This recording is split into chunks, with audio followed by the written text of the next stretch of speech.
you know how important sound is, you want to implement it, but you're just not sure yet how to.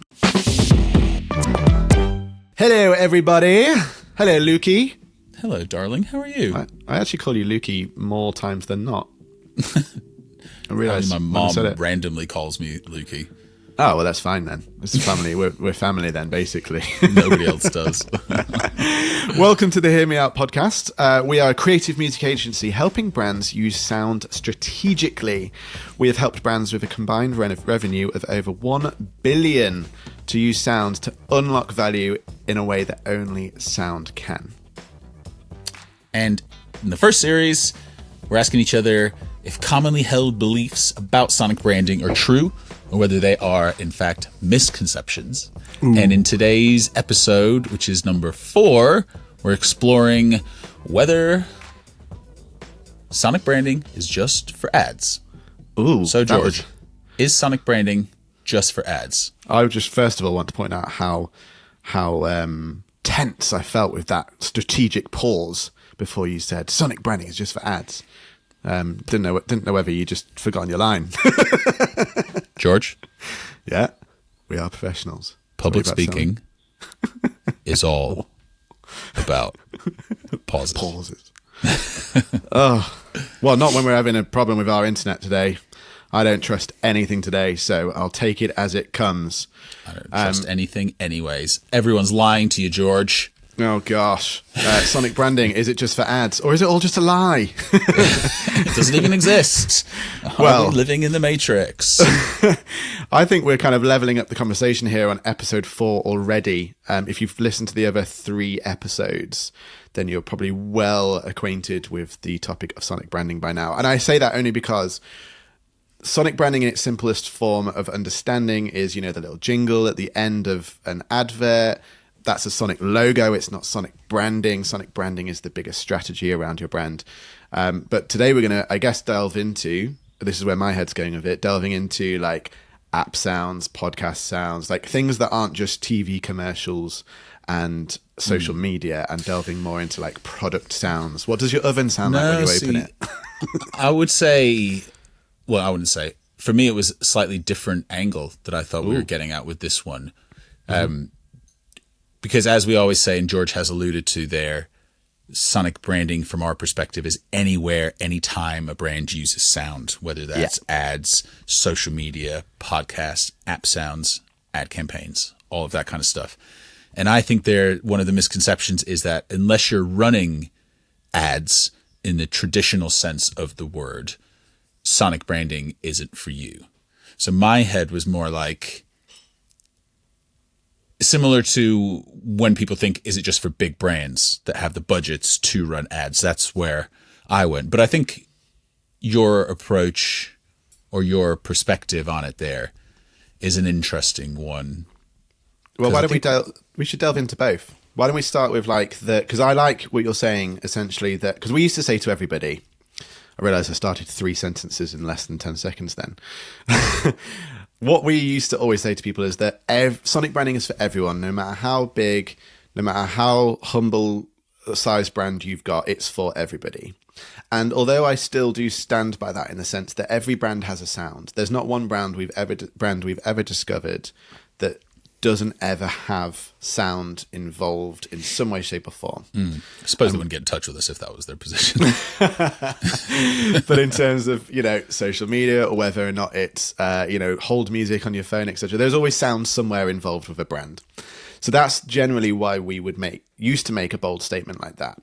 But actually, very interestingly, and I kind of want to ask you the question to unpack that a little bit. You said a line that I don't think I've ever heard you say, which is, sonic branding isn't necessarily for you, when you were describing a certain type of brand. I think we should delve into that a little bit more and exactly what you mean and give us some context of that, because I think it's good.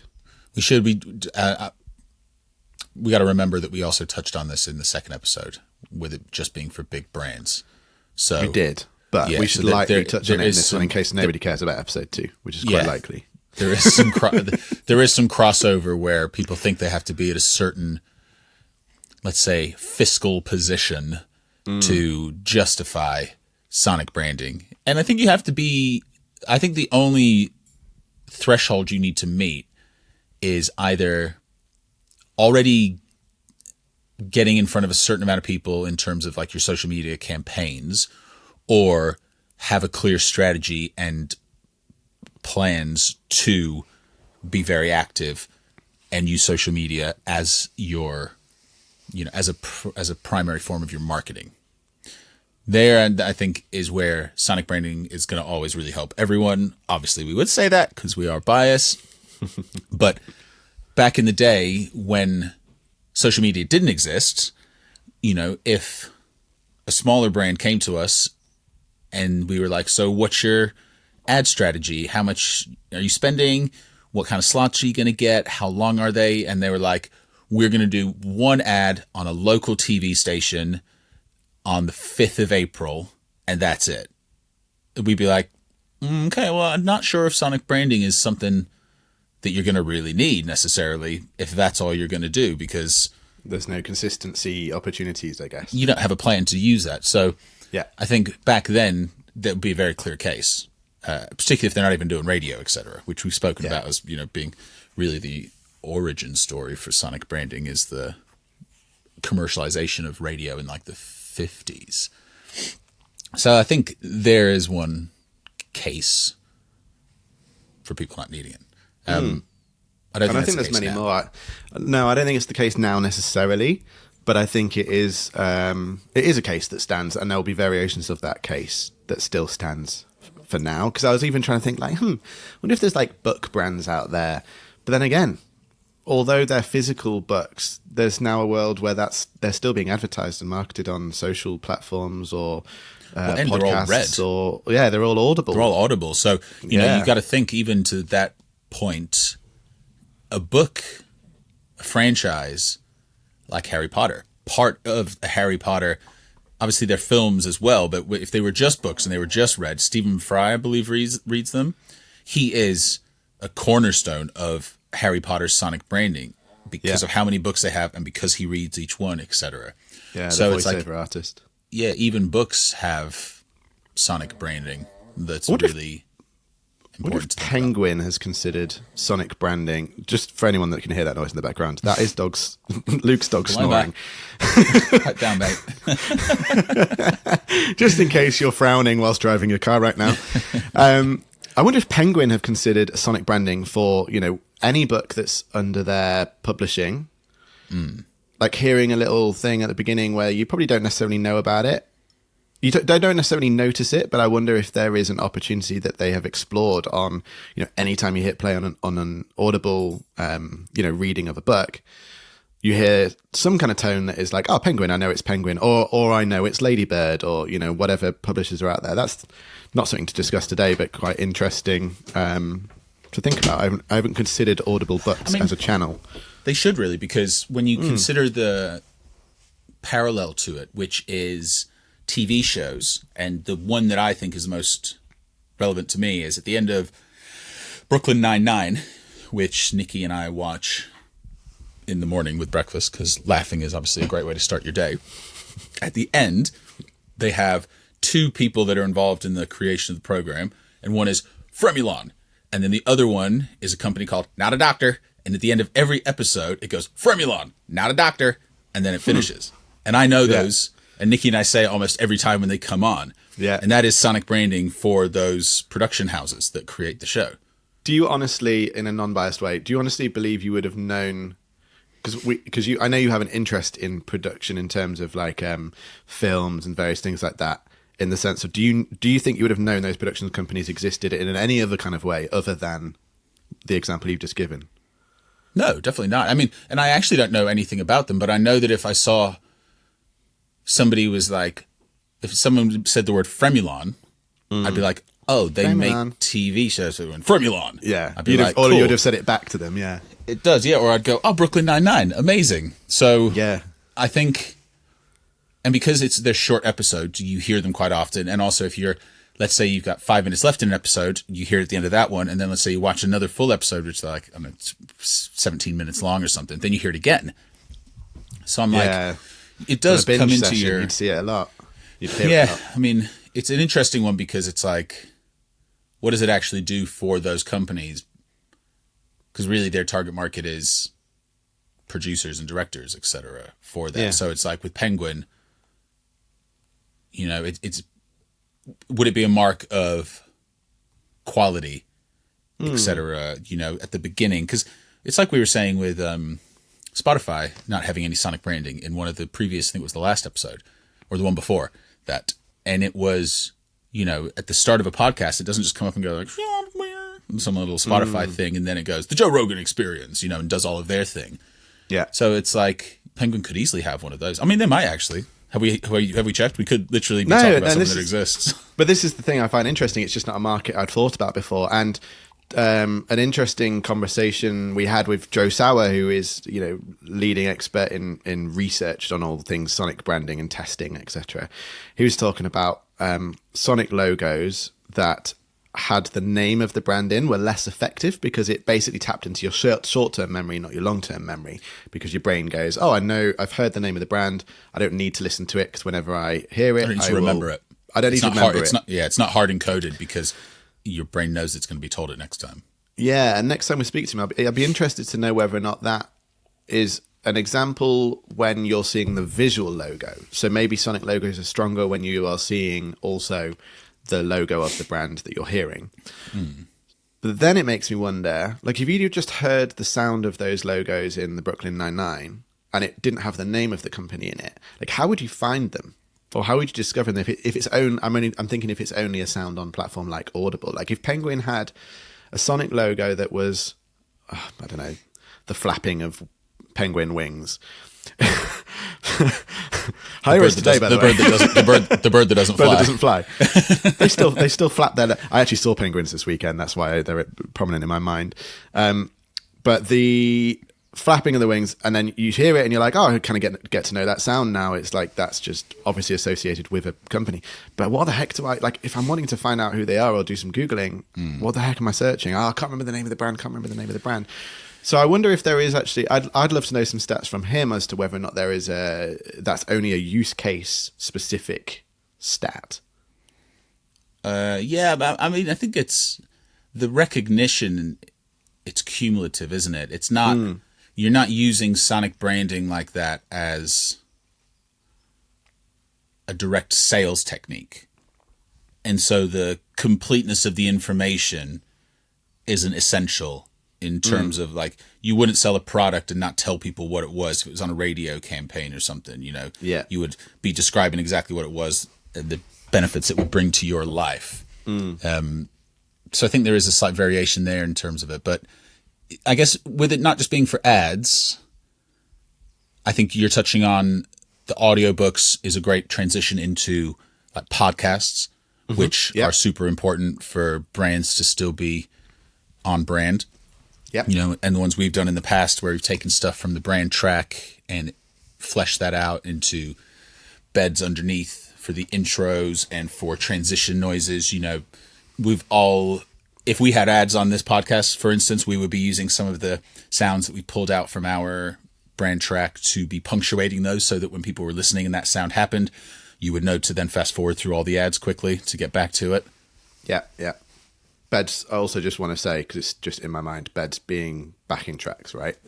To intros and outros. Non-invasive pieces of music that create tone and texture when people are speaking, so it's not just silent underneath to create some kind of emotional impact, I guess. There you go. Term of the day, you've learned. Beds. Beds. I don't know why that one always stands out when we're talking to people about it and beds comes up. I always feel the need to explain what beds are. I think it's a very post-production term. Musical atmospheres. I suppose musical atmosphere is probably like more explanatory, quicker. More descriptive, I guess. Yeah. More descriptive, But exactly. I think all those points are like really good ones to bring up in terms of different use cases, I guess, on where it would be. Because I also think about product sounds a lot. I think more and more I'm hearing, my parents have got a Bora oven and you turn it on and it literally does this whole like classical music thing. And it's not just like, the Samsung washers where it's just like, it's like the old monotone texts. Yeah, it's like a monotone text tone from like, when would that have been? Like the late 90s, early early noughties. I could literally sing you the entire Samsung washing machine finishing thing. I'll save everybody the pleasure. We'll do it as an outro. We'll do it as an outro, don't worry. Okay, noted. So that, compared to where we're at now, where product sounds are like, you know, they clearly have tiny little speakers in them playing like a whole song. That space excites me. Have you seen the Mercedes, I think it was just a little activation they did with Will I Am. Yeah, where depending on how you maneuvered the car, it was manipulating the track that was playing. Yeah, it's highly impractical, but essentially what was happening was that but it's interesting, when you turn, there was this track that was playing, and I do recommend Googling it and finding it, because when you're turning left, it kind of did something to maybe the volume or the pace of the track, etc. When you indicated it, like, I don't know, introduced the hi-hats of the drums, or if you were like, there's so many cool things. Like if you put the foot on the brakes, it like did like a sub-drop moment, and then it like went into the next section when you accelerated again, or the accelerator was like a riser where it's like just so many cool sound effects that happened when it was being played. Obviously that is like the most extreme version of product sound in terms of how you'd interact with a product. But I think that's an exciting space. I don't think we're going to do many of those projects in the next decade, but who knows? Like, I think it is an increasing space in use of brand identity. It's more like experiential, I suppose, there. And that it feels more like a marketing activation. I mean, the interesting thing with those kind of cars are they, particularly with like the electric ones and stuff, is they plumb in sound that interacts with the accelerator pedal to still give the impression of driving a proper carburetor traditional car. So the sound you're hearing inside the car isn't even necessarily actually being produced by the engine. It's psychosomatic to give you the experience that you want, which to me is weird. But it is weird. It's cool. But it is an interaction of product noise, and it is a branding because they want you to feel a certain way when you're in the car, and it's that exhilaration and excitement, I suppose, that you're not going to get unless you have, or it's going to be reduced if you don't have the accompanying sound to make that visceral impact. Yeah. I actually went to see some rally. It wasn't rallycross. It was World Rally Championships, but they were electric. The Hansen team or something, wasn't it? The Hansen team, And for those that are a fan of that sport, or may have just seen it in the news, it was when there was the big fire because one of the car's batteries set fire and burnt like almost the whole camp down. It was mad. It was that same day that happened at Lytton, I think it was. And I just remember this is, I guess, the contra to that is like when electric engines are pushed to their limit. And I've heard this on some of the Porsche Taycans before on the street, but there is still a noise. But it's just nowhere near like an engine noise. I mean, they're loud, those. If anyone gets a chance to see some like electric racing, they are loud still. Because there's still moving parts, isn't there? That's the thing. Like you are still using a battery to move wheels, and there is still a mechanism there. An interesting Star Wars racing. That's what it sounds like. A thing that I would be interested to discover is where I was talking about using sound strategically, and this misconception is whether sound is only for ads. And someone like Samsung knows that it's not just for ads. They're using it in their appliances. But I would love to know how the strategy translates to their ads from the sounds they picked for their washing machine, etc. If there's an ad about their washing machine, etc., for appliances. Yeah, do they use it, or does it relate to the song? Have they used some of the motif, etc.? Because it's really interesting. App sounds are really interesting. Like they're very, very, very, very helpful. Like on the washing machine, if I accidentally bump it, there's like a play button, obviously. It goes like, to show like I've done something and it's something stopped. And then if I'm like, did that stop or did it start? If I hit play again, it'll go, boom, boom. Like, okay, like we're off again. And it makes me, and I know that it's like, okay, cool. That's active now. It's made something happen. But it would be interesting to know if the strategy has moved between all of them and whether it's moved across into, like, I imagine Samsung have a bunch of devices that are controlled by your phone in terms of appliances, as most manufacturers do now. And how consistent is their use of sound from, like, the washing machine tones into, like, if you have a washing machine that you can control from an app, are those sounds the same as when you're starting it? Are they different? I get what you're saying. So yeah, so with your example of like, I just nudged it and something happened, what you're saying is like, when you clicked it and it went ding ding, like the okay, we're going. Yeah. What you're saying is, if I had the app version and I was in town and I wanted to start my washing machine, is the sound that would happen when I click go on the app the same as on the machine? Is that right? Yeah, and yeah, exactly. And then are they using? If I then saw an advertisement for it on TV, because I just love watching appliance commercials. That's like my most favorite pastime, a hobby. I have a little book and I note them all down when I see every manufacturer. Is to see whether that motif has translated. Yeah, and if they're using it in like a full, stereo phonic version. Format. Yeah. And so I think, that's elite level crossover in sonic branding, but I think that's like the dream world space of that trust building, because the feeling you get when you actually press that button on the appliance is giving you something. It's giving you a sense of like, it's the trust. It's that I know something's just happened. The machine has just told me. The sound alone has given me that confidence. Don't need to worry about it anymore. Yeah. And how many brands are using that across? MasterCard are like, I think, elite level, right at the top of the pyramid at the moment in terms of they do that when you make a payment on their machines.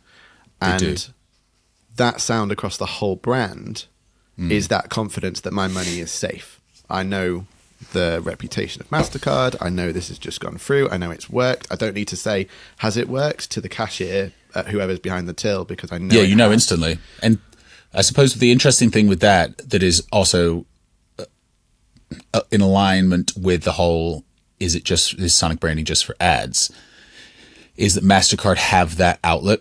So what I was going to say before the MasterCard story is, so if you're a brand manager or CMO listening and you're not running ads, where else might people not recognize the importance of sonic branding?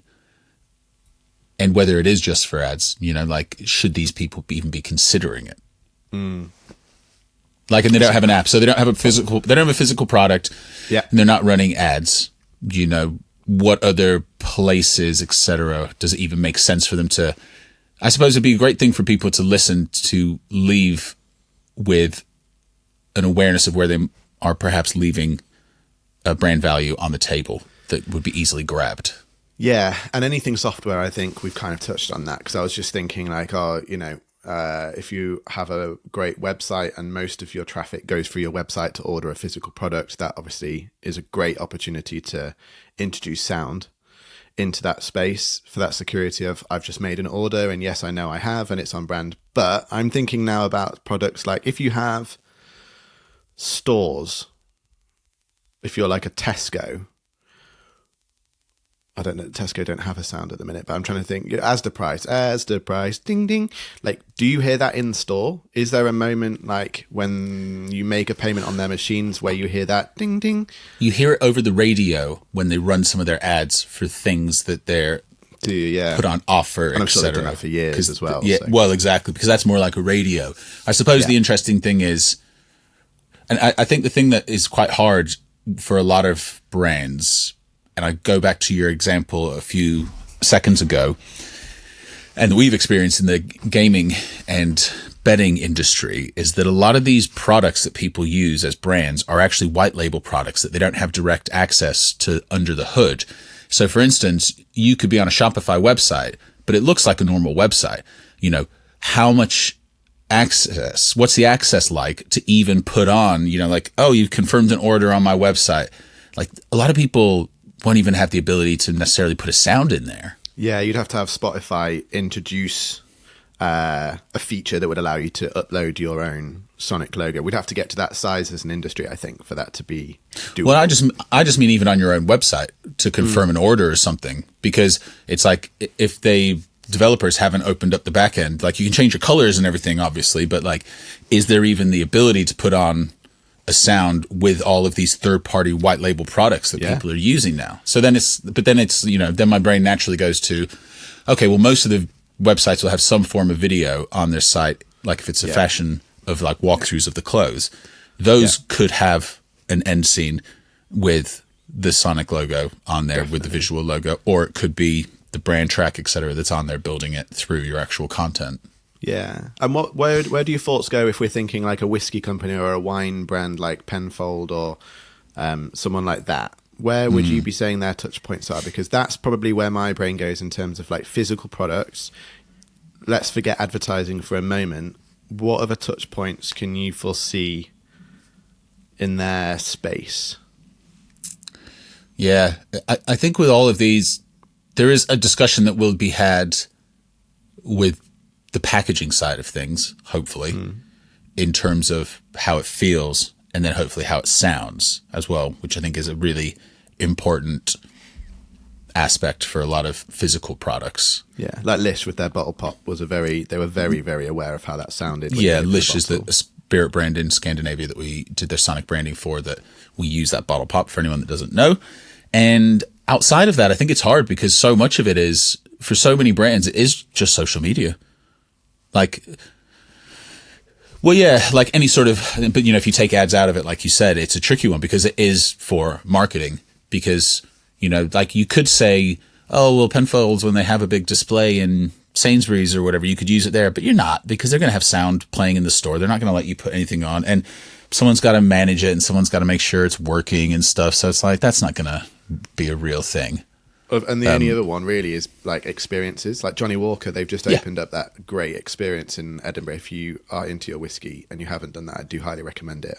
It's top tier, like experiences, really good. So they've got loads of opportunity. But again, it's like, and they probably have hundreds of thousands of people going through that store a year. So it's still worthwhile having that conversation. But then how many brands have that? You know, Penfolds, do they have an experience of like going in and seeing their wine being produced and created? Who knows? If there is it worth the investment in sound on a much bigger? I mean, I would say yes, it is. I'm trying to think where we were now in Italy. We went to quite a few wine producers with Lish, actually. The Lish team took us around in Italy, and some of their setups and experiences were amazing, and they have a lot of footfall going through. So in that aspect, it's definitely 100%. Still worthwhile. Like cellar door tasting rooms and tours, etc. I think that is a huge part, and I think that hospitality-wise is where I think big brands. Well, exactly. I think that's where hospitality brands should be thinking, have already thought about it. If you've got any sort of physical location, as we know, this isn't always the case, but you know, it even goes as far to be thinking about this type of room that you're doing it in. You know, like if you are a cellar door and people are coming in for tastings, you know, are you hard reflective surfaces that are going to keep like quite a noisy buzz when people are talking? Or are you, you know, a private dining room type feel where you've got a lot of soft furnishings to absorb a lot of the sound and the reflections so that it feels very intimate and closed and a special moment and sort of, just for you type thing. And I think feels like an esoteric way to use sound and a little bit like, why does that matter? But I think everyone's been into a place where it's like, God, it's so loud, and like, what's going on with the sound in here? And it's bouncing all over, and it's like hard to hear the person next to you because of all these crazy weird reflections off of like a stone wall or something. Or the music's too loud, music's quiet, it's weird. Well, it's like, the music. Reference. Yeah, like the music thing I think is an easy to understand one, because like, oh, the music's too loud. But I think when you start thinking about how the sound is actually interacting in a space acoustically, that I think is something that's quite often overlooked, but is instantly felt. Yeah, massively. And I think sonic branding really helps that. So it triggers you instantly. But I don't think that's anything to do with the misconception that sonic branding is just for ads. No, but I like in terms of the takeaway. But I think we've touched on all the one. I'd love to know, actually, anybody that is listening, I'd actually love to organize a call between the two of us and yourself and your team, because I think, one, it gives us a better understanding of the kind of things that brands are considering, because I think that's evolving so dramatically each year on how experience matters. And so for our learning, I think that would be great, selfishly. But then for us to then be able to spitball ideas on that call with you on like how sound could be currently affecting using some case studies that we've been through, sharing some conversations that we've had with other brands as well, I think would be great. But also then just getting an eye on, where in the market is currently an opportunity being missed in terms of standing out, cutting through the noise, for want of a better term, excuse the pun. But, that like competitive edge type angle, I think the brands that are embracing those moments are the ones that people talk about. Such as the Mercedes ad, that's me passing on word because they did something a bit more extreme. Johnny Walker in particular as well, their whole experience, we'll go someday, Luke. The sound and everything that's included in that is so well thought out that it's like, I have a different emotion now towards Johnny Walker as a drink. Yeah. And if you saw it on a shelf next to another whiskey, you have more of an attachment because of the whole the impact the experience had on you. Absolutely. And that is marketing.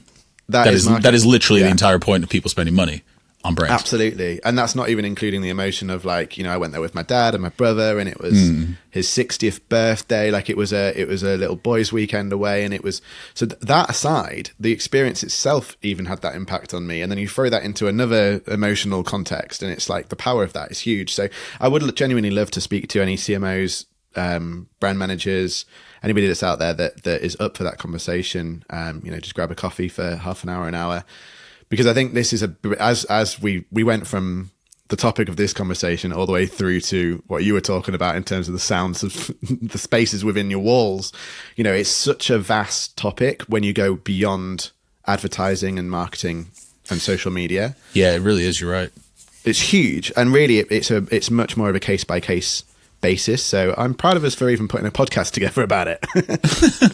And I think the one thing that I would say people might benefit from taking away is one of the key things that sonic branding gives you, that the whole, like, is it just for people that run ads? It's sort of almost irrelevant to that, is it gives you like a clarity. Like you have so many decisions to make already in a business. Yeah. So many that having sonic branding gives you certainty and takes away another decision. Yeah. For what sound you're going to use, because you've locked it in. Just like you don't worry about what visual branding you're going to use because you have visual branding guidelines, just as you could with Sonic. So it's I want to put this out into the world, and Luke and I have been talking about this behind the scenes. We're trying to craft a model at the moment that puts us in a position of being able to help brands in an ongoing relationship, because quite often in our industry it's like you pay for a license, see you later until the next campaign. We're trying to break that mold because we're realizing brands are forced a lot of the time, being forced by different departments to make decisions based on whether or not they're going to use their sound assets or whether they're not. Definitely take a listen to our previous episode for more context on that. They're being put in positions where they can't use their sonic assets because something else is sort of strong-arming them into a position where it's not flexible enough. Thank you. That is a much better way of explaining it. And the problem that creates off the back of it is that a lot of the time assets are just dropped, and then brand equity, brand building, brand recognition, etc., is the unfortunate result of those decisions. So we are trying to figure out a model where we can actually be working with brands on an ongoing basis to help with those decisions on, month by month. So if there is a brand out there that wants to help us craft that model together, we're looking for you. So get in touch, because I think there is a model. We will work with you for a year. We'll figure out how that looks and what that feels like. But I think that's a really important way to encourage these conversations like we've had today, because it is so vast, and there's a lot of we wouldn't even know the answer to your question if you were trying to talk about, if you wanted us to if you wanted us to put a plan into place about things we've discussed today, about how your room sounds, how that then is experience and the sounds that are in that experience, how that then works with your marketing, how that then works with your national TV campaigns, that's a big conversation that we wouldn't be able to give you an answer unless we were working with you and evolving with you throughout the process of a year or 2 years, etc. So if you feel there's a conversation in there, I'm just going to put it into this podcast and just see what comes back, because I think there is a lot of pain points we can fix there. There's a lot of moving pieces that people naturally acknowledge when it comes to a marketing strategy. You know, this is going to influence that one, and this is going to act as the you know, catalyst for this one, and then let's see how this links back to this part of the campaign. You know, and that's a very common conversation for people to be having in marketing departments. Yeah. But then there's no consideration for how that sound is woven between those and amplifies, terrible music pun, the strategy for the marketing. So I think that's the thing that's really interesting that you've just touched on there in terms of illuminating people to the fact that it should be, and then how powerful it could be. And also acknowledging that, you know, you know how important sound is, you want to implement it, but you're just not sure yet how to, and what that looks like as a soundscape, as a landscape within your brand. You're the kind of person that we would like to talk to. So I'm just going to plant that into this podcast and see what comes out. Because great ending, George. If we put it out in the world, it will come to. And I think it's a big problem that needs solving. I actually don't know who else I would turn to in that scenario if I was you know, CMO, brand manager, etc. So I want us to become those people. Is there anything else you'd like to add to this episode, Luke? Goodbye.